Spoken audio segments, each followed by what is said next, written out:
পটলের চারা কোন নিয়মে পটলের চারা রোপণ করবেন? পটল চাষের ইতিকথা।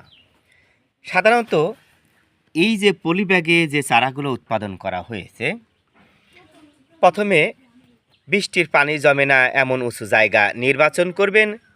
সব দিক থেকে সূর্যের আলো পড়ে এমন জায়গা বা জমি উত্তম। চাষ দেওয়ার পর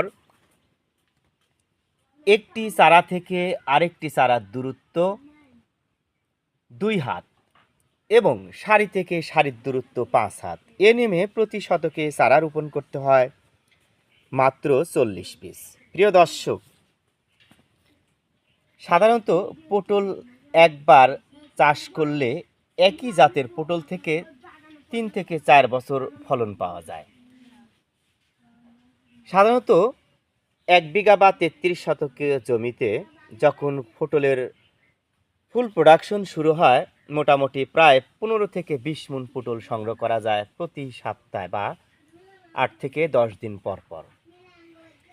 আপনি পটল চাষে লাভবান হওয়ার জন্য অবশ্যই আপনাকে সঠিক জাত নির্বাচন করে তা চাষ করতে হবে।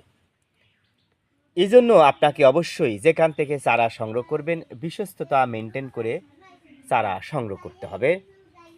প্রিয় দর্শক, ভিডিও কলে দেখে শুনে আমাদের কাছ থেকে চারা সংগ্রহ করতে পারেন। দেখেন, আমরা আপনাদের চাহিদা বা রুচির